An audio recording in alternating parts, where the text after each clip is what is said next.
Berjumpa kembali di channel Fortinice.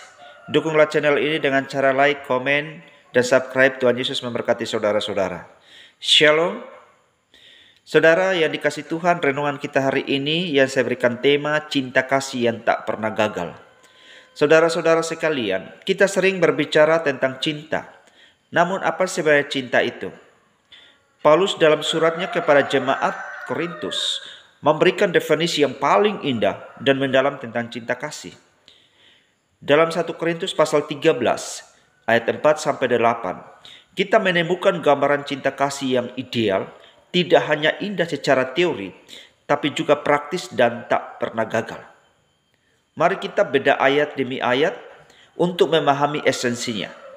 Di ayat yang keempat-a dikatakan kasih itu sabar. Cinta sejati tidak terburu-buru, tidak mudah marah, dan mampu menanggung kesulitan. Di tengah dunia yang serba instan, kesabaran adalah kualitas yang semakin langka namun sangat dibutuhkan.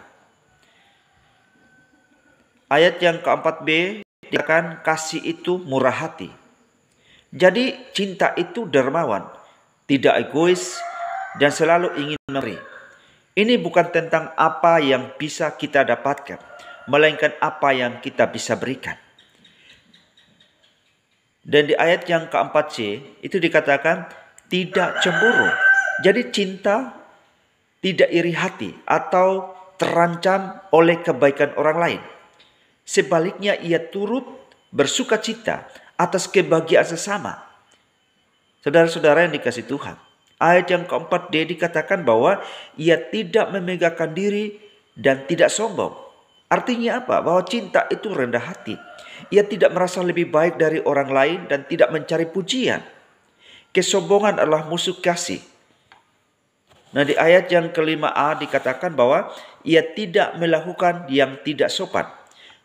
Jadi saya mau katakan bahwa cinta menghargai dan menghormati orang lain, baik dalam perkataan maupun dalam perbuatan. Ia selalu bertindak dengan etika dan integritas. Di ayat yang kelima-b dikatakan bahwa ia tidak mencari keuntungan diri sendiri. Ini memberikan pengertian pemahaman bagi kita bahwa cinta tidak egois. Fokusnya adalah pada kebaikan bersama, bukan pada kepentingan pribadi semata. Dan selanjutnya di ayat 5c dikatakan ia tidak pemarah. Meskipun mungkin ada kekecewaan, cinta tidak menyimpan dendam atau mudah tersulut emosi negatif. Saudara-saudara, di ayat yang kelima-d juga dikatakan ia tidak menyimpan kesalahan orang lain. Artinya bahwa cinta memaafkan dan melupakan. Ia tidak mencatat setiap kesalahan orang lain untuk kemudian diungkit kembali. Nah, ini merupakan sangat penting bagi kita. Dan di ayat yang ke-6a juga dikatakan bahwa ia tidak bersuka cita karena ketidakadilan, tapi karena kebenaran. Ini memberikan pengertian yang dasar dalam hidup kita bahwa memang cinta berpihak pada keadilan dan kebenaran. Ia tidak menikmati penderitaan orang lain atau bersuka cita atas hal-hal yang salah.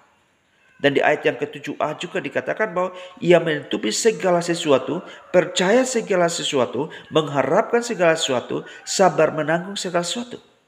Jadi ayat ini menerangkan atau merangkum yang namanya ketahanan cinta. Jadi cinta itu melindungi, cinta itu mempercayai yang terbaik, memiliki harapan dan gigih dalam menghadapi cobaan. Nah, di ayat yang ke-8a dikatakan kasih tidak berkesudahan. Ini merupakan puncak dari semua definisi. Kasih tidak pernah gagal. Tidak seperti karunia-karunia rohani lainnya yang bersifat sementara. Jadi kasih akan tetap ada selamanya. Terus relevansinya saat ini apa?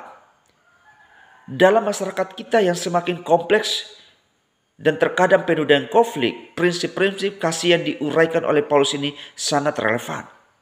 Yang pertama, di tengah polarisasi dan perpecahan, dunia saat ini seringkali terpecah belah oleh perbedaan pendapat, ideologi, latar belakang.